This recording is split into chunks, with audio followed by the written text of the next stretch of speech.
Well, hey, friends, so glad that you're with me on the podcast today. Hey, I've got another guy named Matthew, and some of y'all don't know my name is Matthew, actually, but I'm a Matthew, and I've got Matthew Peterson on here and another Georgia boy. Matthew, I'm so glad that you're here with me, man. Welcome. Yeah, thank you so much for having me. It's an honor to be here.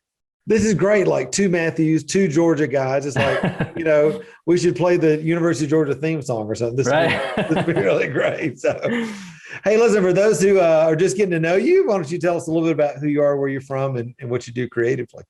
Okay. So my name is Matthew Peterson. I am a colorblind realist artist from the small town of Zebulon, Georgia. And I work primarily in oil and graphite. Wow. Now, I'm sure people are like, I'm just trying to get my head around the whole colorblind thing because, like, how does this work? So, you've always been colorblind, or did you lose your ability to see color early on, or what?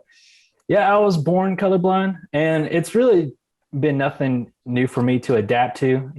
I've always seen the world, the same, and it's not really affected my work, I don't believe. I mean, just give it, it's kind of given it its own personal style, I guess. It's just one of those God things. You see people like Moses, for instance, he was a stutterer, he didn't speak really well, but God had him lead, 4 million Jews or whatever out of Egypt. So I think he can deal with our little inconsistencies and our little right, absolutely, things that we have. So did you grow up in a creative family, or you always been an artist? Or? Well, my dad, he used to draw and sketch a lot when he was younger. But with me growing up, he didn't do so much of that. So it was really just, me finding my creative voice kind of on my own. And living in a small town, there weren't many artists that did what I did. So, right. It was just one of those natural proclivities that God just, decided he put in me. Yeah, it's interesting. I think how so many of us feel that way. It's just something that naturally comes out. And I know for me, especially like in my making and, doing my baskets all these years, I never really had anybody that I knew that did it, but I knew that I could not do it. It was just something that was in me. So talk about, your life now, because I know you guys just had a baby, you're into being a new father, all this kind of stuff. How does your art fitting into all that, your relationship with the Lord? I mean, you got a whole lot going on right now. So. Right. It was really difficult at the beginning with my wife. She had complications during her pregnancy. And then our son was in the hospital for 2 months with some difficulties that he had because he was 2 months preemie. Yeah. So I really didn't get to work at all during that time. But, I spent a lot of time just planning for the future. And it's amazing how God showed up in the midst of all that, just the way he provided. And even though I wasn't working, I was getting, commissions and I was selling work, and it was incredible. It was honestly just amazing. Yeah, it's amazing when you're doing the right thing at the right time, right? The Lord just shows up, and your provision is not something you got to worry about, right? That's right. That's a beautiful thing. So just to kind of bring everybody into your world a little bit, are you doing your art as a full-time vocation, part-time, and you have another job, or kind of what does life look like as far as how your art manifests itself? I'm doing it full-time at the moment. It's been sort of a struggle. Really just really starting out doing it full-time, just kind of learning the ropes of how I need to, how long I need to be in the studio, what exactly I need to be doing, and things like that. But I'm starting to get a hang of it. Not selling a whole lot of work right at the moment, but God's still providing. Yeah. So how is that? What kind of work are you doing? Are you selling in galleries? Are you doing commission work, or what does that look like for you? I'm doing mostly commission work at the moment. I am working with a local gallery, and they've been awesome at promoting my work and getting other local artists, getting their names out there and everything. But I'm actually going to be starting teaching classes soon, so that'll be awesome. yeah, that's really, my main focus right now, teaching and painting on the side, and then trying to get my work out there, and then really just trying to make connections with potential clients and existing clients.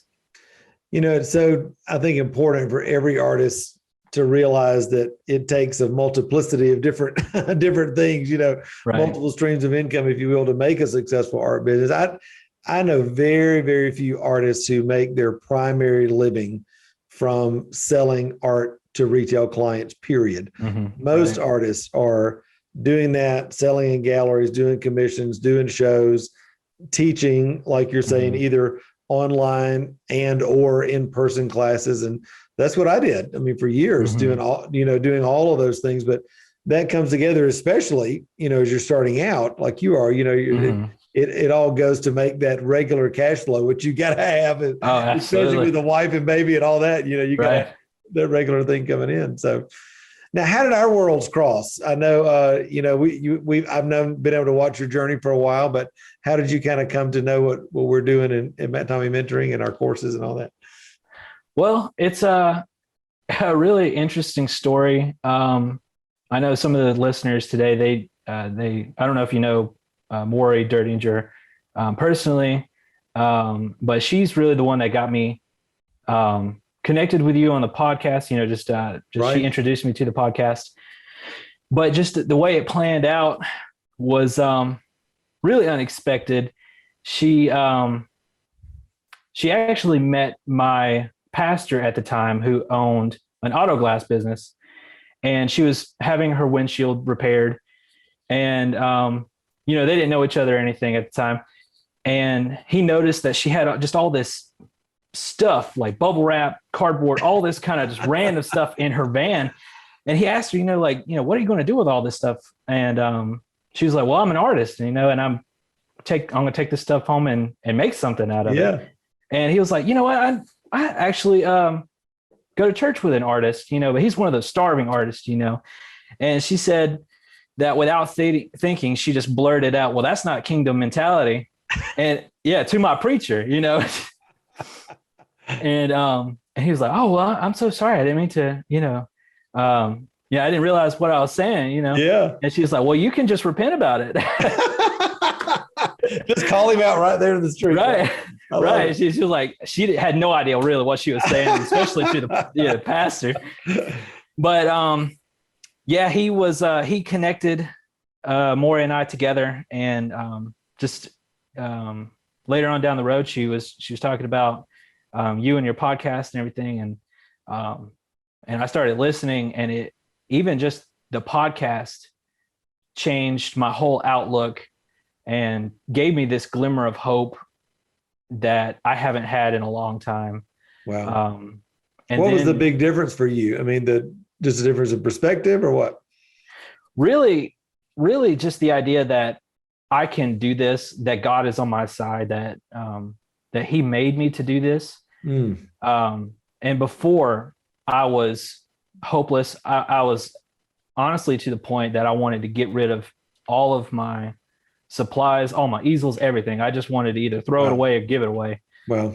And it's amazing. I remember maybe a couple of days after binge listening to your podcast, I was on my way to Hobby Lobby, and I was just praying. I was like, Lord, if this is really you, when I get there, I'll see it as a sign if all of the paint section is 50% off, that sale that they have. I receive it, right? Yeah, absolutely. And I got there, and I was walking through the store. I was like, God, I need that. I need that. I need all this supplies, and I really need that 50%. I turned the corner, and there they were, all those red signs, up saying 50% off. And I was like, oh, thank you, God. On my knees in the Hobby Lobby. Thank you. Yeah, right. I love it. Oh, I love it. I love it.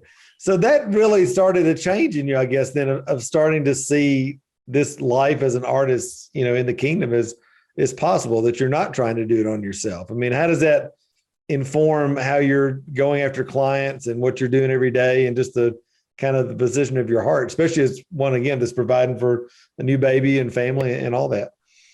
Right. So it's been an amazing change in my life, because before even just discovering your podcast, right. I felt like I was doing it all by myself. Like I had to do everything. And I kind of saw God as being on the outside. I knew that he wanted me to be an artist, but I didn't really know that he wanted a role in my business, that he really wanted his hand there.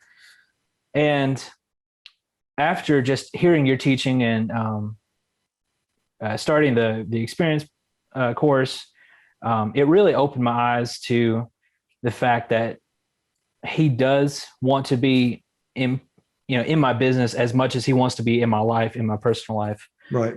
And now it's just, I'm at the point that I'm not worried about finding clients or selling work. I do the work and believe that he's going to bring those people into my life and to make it happen. Yeah. Talk a little bit about this, I guess, concept of being able to have a vision, have faith toward what God's doing, and yet at the same time, maybe it's not flowing as quickly or as much as you want it to right now. Because you said earlier, I'm believing God, but yet I'm still walking this out every day. It's, I know that there's the vision over there, but I'm not walking in the fullness of it yet. So I'm still, needing finances to come in, needing clients to come in. So how are you managing that in your heart? Because a lot of people, I see this just all the time. A lot of people are not able to continue to be in faith and moving toward that when things get tough. And so it's kind of like that, parable that Jesus talked about being on the rock versus on the sand. That the storms come and blow and they get blown off, and then 2 years later they're like, I'm not an artist anymore, and all this. So how are you managing that process? Because it's not. I've been there too. It's not an easy process, and yet God's right in the middle of it and faithful at the same time. So what does that look like for you on a moment by moment basis? Right. So when I started in the experience course and even in the mentoring program, I was, just 24/7 money conscious. That was always on my mind. And I was always worried about it. And even though I was trying to move forward with God and trying to have faith that he was going to provide these things, I was still struggling with the faith aspect that he would provide for us financially. Mm-hmm. And I really spent a lot of time working on my mental health and my spiritual health, and just really trying to accept that even though I don't see it coming now, that's not to say that it won't come in the future. Right. And trying to plant those seeds, like God says, like it says in the word that he's going to provide for our every needs, that he provides for the flowers and the birds of the air. That's right. And my wife actually told me something yesterday that she had seen on Instagram, that God provides for the birds, but he doesn't put the worm in the nest. So I started thinking about that, and I was like, he says he will provide, but I just have to continually walk in what I know. That's so good. He is put in me. Yeah. Yeah, that's so good. I always tell people, the vision toward what God's promised you is the fuel, but then we've got to walk out, the dreams and the vision that God's put in us. So it's like, as God's given us that vision and that dream, the Bible says man plans his way, but God orders his steps. And so if we're not walking, he's not ordering, Right. Exactly. We got to get out there and do the work, and God's faithful in the middle of that. And, it sounds like to me, you said, you were money conscious before. It sounds like you've turned from being money conscious to being God conscious, because money consciousness is all about my hope is in money. My hope is in whether I can get it or not. My hope is in, or my emotions are based in fear. What if it doesn't happen? All this, as opposed to, hey, even though I may not see everything that I'm believing for right now, God is faithful. He's the one that's providing for me. He's the one that's leading my steps. And that makes all the difference in your heart, doesn't it? Right. It really does. And one thing, I think the major thing that I've been trying to focus on over this period of really about a year now is replacing my thoughts, taking those thoughts captive and replacing them with what it says in God's word. And it's really brought me so far. And even at the point at now, like I have no worries about the future. That's a learned habit, though. I mean, we dive so deep into that in the experience course and, of course, in the mentoring program as well. But I mean, I know for me, when I started that years ago, it's like you have more experience with the old way of doing things than you do with the new. And so there's a little bit of a tug of war there, but it is an intentional thing that you have to do multiple times a day, isn't it? I mean, to really have it set in. Oh, absolutely. It was definitely tough at the beginning. But it's just, staying faithful, and just reminding myself that like Abram, for instance, he just physically could not see his own path, but trusted God to lead him. So it's really that walking by faith and not by sight. Yeah. It's been tough, but I'm thankful just to see how he's been moving. I love it. So what's on your dream list, on your vision board for 2021, 2022, the next couple of years? What's in your heart? Oh gosh. For this year, really, I would just like to get up a really good collection of my work. I'm starting several new series of things that I'm really passionate about. And now that my wife and I are finally getting acclimated to having an infant at home, we're finally getting into the groove, and I can start painting and stay in the studio a lot longer now. So really just getting these classes rolling, getting art out there, and showing people. That's the big thing. Yeah, absolutely. Well, I know folks are going to want to connect with you because your story is inspiring. You're inspiring. You're doing incredible work. So if folks want to see your work and find out about those classes you're talking about or whatever, where's the best place that they can find you online? Right now, my Instagram is probably your best bet. And I'm at Matt Paintings, Matt_Paintings, and it's MATTE_Paintings. I'm also on Facebook at Matthew Peterson Art. And I'm hoping to have a website up soon, Etsy, all that kind of stuff. So awesome. Well, Matthew, thank you for being on. Thanks for being faithful to the journey God's called you to. And I know it's been a big inspiration for everybody listening today. So thanks for being on. Absolutely. Thank you. Thank you for having me.